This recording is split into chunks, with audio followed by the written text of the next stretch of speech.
আমার হাসি পাচ্ছে, এখন হবে না।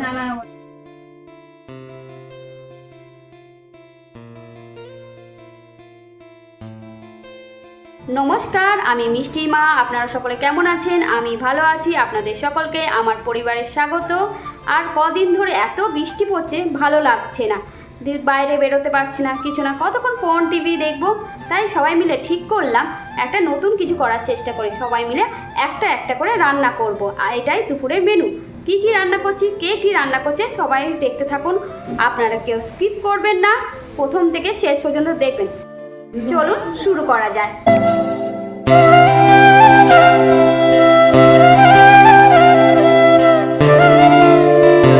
আমি হলাম মিষ্টির ঠাকুমা। আজকে প্রথম রান্না আমি করব। আজকে বৌমা বলল সবাই মিলে এক একটা রান্না করলে কেমন হয়। আমিও ভাবলাম বৌমা কথাটা কিছু ভুল বলেনি। এত বৃষ্টিতে শুধু টিভি দেখতে ভালো লাগছে না, তাই আমিও ভাবলাম ইলিশ মাছের মাথা দিয়ে কচুর শাক বানাবো। আমি কিভাবে বানাই আপনারা দেখুন, দেখে বাড়িতে বানিয়ে খেতে পারেন। কচুর শাক অনেক রকমের রান্না হয়, চিংড়ি মাছ দিয়েও হয়, কচু নারকেল কোড়া দিয়েও হয়, ছোলা দিয়েও হয়, যে কোনো যেমন ভাবে রান্না করবেন সেমনি ভাবে খেতে ভালো লাগবে। কচু শাক দিয়ে যেমনি ইলিশ মাছ মাথা দিয়ে রান্না করা যায়, তেমনি কচু দিয়ে ইলিশ মাছ রান্না করা যায়, বেগুন দিয়ে রান্না করা যায়। কচুর শাক খেতে বাবা আমার ভালোবাসতো, তা এখন আমার বাবা নেই, ওই জন্য যখনই রান্না করি বাবার কথা মনে পড়ে। যাই হোক, এখন আমার ছেলেও কচুর শাক খেতে ভালোবাসে, তা বাবা তো নেই, তাই জন্য ছেলেকে খাওয়াই বাবার মতনই। যাই হোক, এবার তো রান্না হয়ে গেছে, এবার নাতনিটা কি করছে দেখি। এতক্ষণ তো দেখলেন, এবার কি কি লাগে এবার মনোযোগ দিয়ে দেখুন। হলো, এবার কি কি লাগে দেখুন। তেল দিই, তারপরে পেঁয়াজ দিই, হ্যাঁ, তারপরে আদা বাটা দিই, জিরে বাটা দিই, তারপরে ওইটাকে কষিয়ে নিই। কষিয়ে নেওয়ার পর তারপরে ইলিশ মাছের মাথা দিই। মাথা দেওয়ার পর কচুর শাকটা সিদ্ধ করে তারপরে কচুর শাকটা জল ঝরিয়ে তারপরে কচুর শাকটা দিয়ে দিই। দিয়ে নাড়াচাড়া করে একদম শুকনো শুকনো হয়ে আসবে, তখন কচুর শাক হয়ে যাবে। এইভাবে আমি তৈরি করি। আপনারা দেখবেন কিরকম রান্নাটা হলো, দিয়ে আমাকে জানাবেন। আশা করছি কচুর শাকটা আপনাদের ভালোই লাগবে। যাই হোক, এবার আমার পালা শেষ, এবার বৌমা এসে করবে। এই তো কথা বলতে বলতেই আমার কচুর শাক হয়ে গেছে, এবার নামিয়ে নেব। এবার নাতনিকে গিয়ে তেল মালিশ করি। পেঁয়াজ ছাড়াতে পেঁয়াজ মামা যে এরকম আমার অবস্থা করবে আমি তা ভাবতে পারিনি। চোখ থেকে জল বার করে দিয়েছে, এমনকি নাকের জলে বার করে দিয়েছে। আমি তো আমার পরিচয় দিইনি, আমি হলাম মিষ্টির বাবা। আজকে মায়ের অনুরোধে চিকেন বানাচ্ছি বাড়িতে। এর আগেও চিকেন বানিয়েছি, তবে বাড়িতে নয়, সেটা হচ্ছে কাজের জায়গায়। বিগত 5 বছর থেকে আমি নিজেই রান্না করে নিজেই খাই, কিন্তু 5 বছর আগে আমি চিকেন বানানো তো জানতামই না, সাথে কোনো কিছুই জানতাম না, রান্নার কোনো কিছুই জানতাম না, এমনকি এক গ্লাস জল গড়িয়েও খেতাম না। কিন্তু এখন বাধ্য হয়ে করতে হয়, যেহেতু একা থাকি। আর যে চিকেন খুবই ভালো বানাতে পারি তেমনও নয়, খাওয়ার মতো বানাতে হয়। কিন্তু দেখা যাক আজকে কেমন হয়। আপনাদের একটা কথা বলি, এর আগে একবার প্রথমবার যখন আমি চিকেন বানাই তখন আমি ক্লাস 12-এ পড়তাম। বন্ধুর বাড়ি থেকে মুরগি নিয়ে গিয়ে নিজেরাই কেটে ছাড়িয়ে রান্না করে খেয়েছিলাম, সেটা মনে আছে প্রথমবার আমার। কিন্তু সেই সময় রান্নাটা কেমন হয়েছিল তা আমার মনে নেই, তাও যাই হোক খুব একটা আনন্দ পেয়েছিলাম। এখন দেখি সেরকম হয় কি না। আশা করি চিকেনটা ভালো হবে, ভাবছি তো, দেখা যাক, সেটা খাওয়ার পরেই বোঝা যাবে। তবে আমার খাসির মাংসের থেকে চিকেনটাই বেশি ভালো লাগে। কিন্তু এদিকে মা আমার চিকেন খেতে অত পছন্দ করে না, খাসিটাই খায় 2 থেকে 3 পিস, খুব একটা বেশি খেতে পারে না, যেহেতু হার্টের প্রবলেম আছে তো, আর একটু গ্যাস্ট্রিকের প্রবলেম রয়েছে, তাই খাসির মাংস পুরোপুরি অ্যাভয়েড, ওই 1-2 পিস খায়। কিন্তু এদিকে আমার ভাগ্নে কিন্তু খাসির মাংস খেতে খুব ভালোবাসে, কিন্তু তার আবার একটা অসুবিধা, সে হাড় খেতে পারে না, ও খালি সলিড পিস চাই, আর চর্বি তো একদমই ছোবে না। আবার খাসির মাংস চর্বি ছাড়া যে হয় এরকমও তো শুনিনি, খাসির মাংস কিনতে গেলে তো চর্বি থাকেই। যাই হোক, খাসির মাংস নিয়ে গল্প করাটা ঠিক না, যেহেতু আজকে মুরগির মাংস হচ্ছে।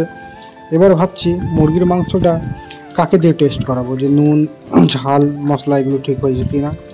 তাই পাশে একটা বোন ছিল, ওকেই ভাবলাম যে ওকে দিয়ে আমি চেক করাই। যাই হোক, মাংসের সাথে সাথে ভাতটাকেও আমাকে দেখে নিতে হচ্ছিলো। এইবার কিন্তু প্রায় মাংস শেষের দিকে, এবার যে মানে কষাকষি, প্রায় আমার মাংস রান্না শেষ, মানে আমার ডিউটিও শেষ। এখনো বৃষ্টি থামেনি, তার উপর আবার ঝড়ো হাওয়া হচ্ছে।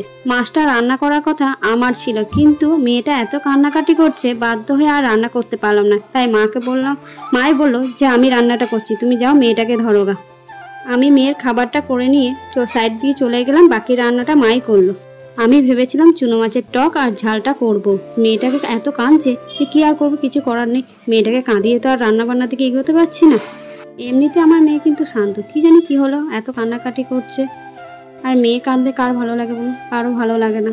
ভয়েসটা মায়ের দেওয়ারই কথা ছিল, মায়েরও শরীরটা খুব একটা ভালো লাগছে, ওই জন্য আর মাকে জোর করলাম না। আমি বললাম ঠিক আছে আমি ভয়েসটা দিই। মায়ের একটু ঠান্ডা লেগেছে, তার উপর আবার বৃষ্টি হচ্ছে, সেই জন্য আর শরীরটা মায়ের খুব একটা ভালো নেই। তবুও মা আমাকে অনেকটা সাহায্য করে, ছোট বাচ্চা তো, এদিকে আমিও অতটা করে সামলে উঠতে পারি না, মায়ের একটু চাপটা বেশি হয়ে যায়। আমি ভাবতাম যে বাচ্চা নিয়ে শ্বশুরবাড়ি গিয়ে কীভাবে সামলে উঠবো, খুব টেনশন হতো যে এগুলো হবে তো। তা এখন এসে দেখছি আরে বাবা, মা তো আমাকে সেরকম কিছু করতেই দেয় না। প্ল্যাটফর্মের মাধ্যমে আমি আমার মনের কথাগুলো প্রকাশ করতে পারছি। আমার শ্বশুরবাড়ির সবাই আমাকে খুব ভালোবাসে। মা কিন্তু সব কিছুতেই আমাকে অনেক সাপোর্ট করে, কোনো কাজ করতে চাইলে মা কখনো বারণ করে না, বলে হ্যাঁ করো, উৎসাহ দেয়। তার মধ্যে কিন্তু তোমাদের দাদা ভাইও আছে, কোনো কিছুতেই আমাকে আটকায় না, বল তুমি করো, আমি তোমার সাথে আছি। আর একটা মানুষের কথা না বললেই নয়, যেটা হলো মামা। আমাকে তো খুব ভালোবাসে, মেয়েকে তো চোখে হারাই, কিন্তু কি বলবো, ও মামা তো আমাকে সবসময় বলে তুমি পারবে তুমি পারবে।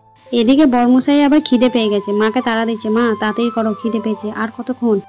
রান্নাটা হয়ে গেছে, এবার সবাই মিলে খাওয়া দাওয়াটা সেরে নিই। এদিকে মেয়েটা ঘুমাচ্ছে, একটু নিশ্চিন্ত এখন আমি। দেখুন, মেয়ের ঘুম তো অত্যন্ত জরুরি, কিন্তু আর একটা বিষয় হচ্ছে, মেয়ে যতক্ষণ জেগে থাকে ততক্ষণ আমাদের খুবই ভালো লাগে, আর সারা দিনটা ওকে নিয়ে আমরা কাটাবার চেষ্টা করি। আর যেই হাসির মুহূর্তগুলো আছে আমরা সেটা ক্যামেরাবন্দি করার চেষ্টা করি।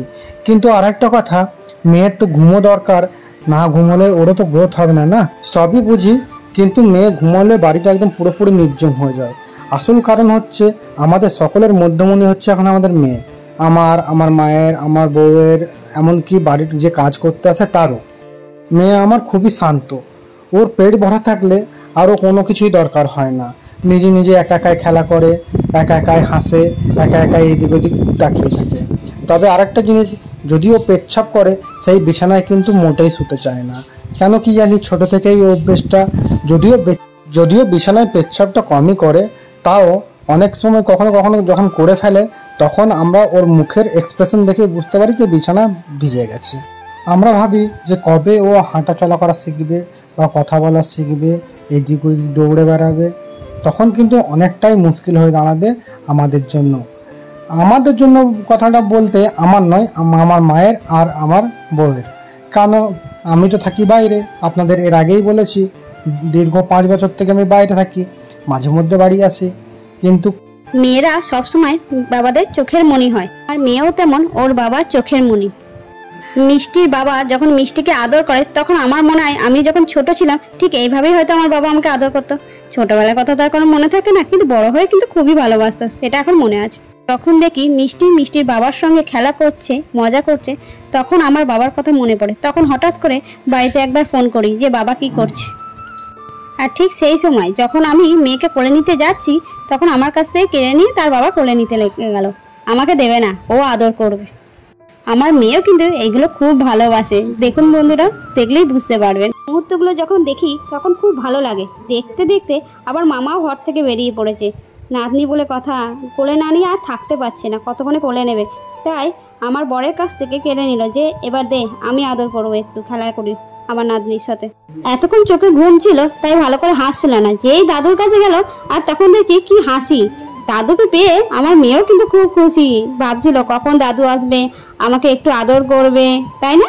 ওই দিক থেকে আবার ছোট কাকা উঁকি মেরে দেখছে যে আমার ভাইজি কি করছে। ছোট কাকা মানে আমার মামার শ্বশুরের ছেলে, ছোট ছেলে। আমাদের বেশিরভাগ টাইম কিন্তু এইভাবেই কাটে, সবাই মিলে আনন্দ করে, মেয়েকে নিয়ে খেলা করে। আমাদের সম্পর্কটা প্রথম থেকে খুব সুন্দর ছিল, কিন্তু এখন মনে হচ্ছে আরো অনেক সুন্দর হয়ে যাচ্ছে। আমার এই ছোট্ট মা লক্ষ্মীটা ঘরে এসে মনে হচ্ছে যেন সবাইকে এক সুতোয় বেঁধে রেখে দিয়েছে। এইভাবে সারাদিন নাতনিকে নিয়ে সময়টা কেটে যাচ্ছে। ও পরিবারের সাথে যুক্ত হতে চাইলে নিচে থাকা সাবস্ক্রাইব বাটনকে টিপে পাশে থাকা বেল আইকনটিকে টিপুন আর নোটিফিকেশনটা অল করে দিন, কারণ যত নতুন ভিডিও নোটিফিকেশন যেন আপনাদের কাছে প্রথম পৌঁছায়। এইভাবে আমাদের উৎসাহ দিন। ধন্যবাদ। দেখা হচ্ছে আবার এর পরের ভিডিওতে।